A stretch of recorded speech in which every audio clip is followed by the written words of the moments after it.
If someone told you that your greatest enemy today, the one you constantly want to destroy, was once one of your closest friends in the past, would you believe it? It sounds like something straight out of a Hollywood script. But that is exactly what has happened, and is still happening in the Middle East. Between two names, Israel and Iran. Hello everyone. Today, we're going to break down one of the most complex and dangerous rivalries in the modern world. Why do these two countries hate each other so much? And if war were to break out, which side would actually be stronger? To understand just how different these two nations are, let's begin with the map. Israel is a small country, tucked along the eastern edge of the Mediterranean, with an area of just over 20,000 square kilometers and a population of around 10 million. This homeland of the Jewish people seems tiny when placed next to the giant on the other side. Iran, the legendary land of Persia, covers more than 1.6 million square kilometers and has a population of roughly 85 million people.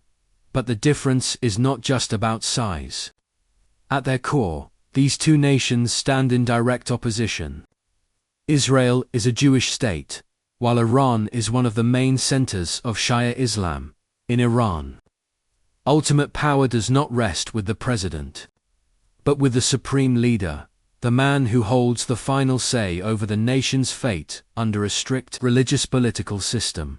But now, let's turn the clock back to the 1950s.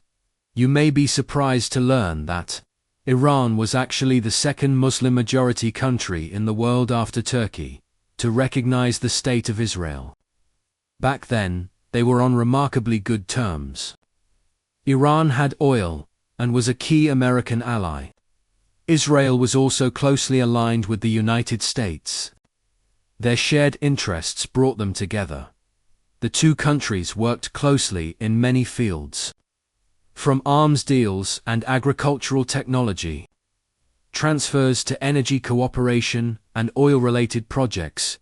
Then came the shock of 1979. The Islamic Revolution overthrew Iran's pro-Western monarch and brought Ayatollah Khomeini to power. Almost immediately, a new foreign policy doctrine was put in place. The United States and Israel were both branded as Iran's most dangerous enemies. Iran completely rejected the legitimacy of the Israeli state, arguing that Israel had taken land belonging to their Palestinian brothers. Geography did not stop the hostility. Since the two countries do not share a border, Iran chose to fight through proxies. It became deeply involved in the creation and support of Hezbollah in Lebanon, right on Israel's doorstep. From that point on, Israel has had to live under constant pressure, especially as fears grew over the possibility of Iran obtaining nuclear weapons. So what if the proxy wars were set aside, and these two countries faced each other directly? What would that military picture actually look like? Financially, Israel is far wealthier and spends much more, with a defense budget of over $23 billion. Plus roughly $4 billion in annual US aid. Israel can afford some of the most advanced military technology in the world. Iran, by contrast, has a defense budget of only around $7 billion, largely because of sanctions. But Iran has learned to use its resources efficiently. It builds low-cost weapons domestically and mass-produces drones and missiles, relying on quantity to offset quality. When it comes to strategic weapons, Israel holds an extremely powerful trump card: nuclear weapons, although it has never officially acknowledged possessing them. It is widely believed that Israel has around 80 nuclear warheads ready for use. Iran, however, has its own trump card, and it is not nuclear. That card is the Strait of Hormuz. If Iran were ever to mine or block this narrow waterway, global oil flows could be severely disrupted, potentially triggering one of the worst economic crises the world has ever seen.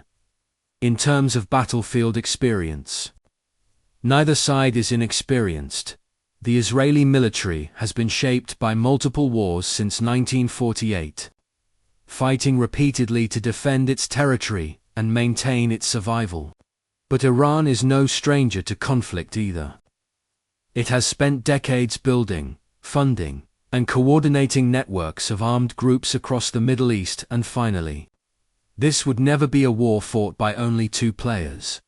Behind Israel stands the United States, a superpower with aircraft carriers and military bases positioned throughout the Gulf region. Behind Iran stands what is often called the axis of resistance, stretching from Syria and Lebanon to Yemen, and at times, Iran also benefits from diplomatic backing by major powers like Russia and China in international negotiations. The confrontation between Iran and Israel is like a volcano that could erupt at any moment, threatening the stability of not just the Middle East, but the entire world. So what do you think? Between Israel's advanced US-backed military technology and Iran's guerrilla-style strategy and massive missile arsenal, which side would have the upper hand? Leave your thoughts in the comments below, so we can discuss. And don't forget to like the video and subscribe to the channel, so you won't miss more fascinating global stories in the future. Thanks for watching, and see you in the next video.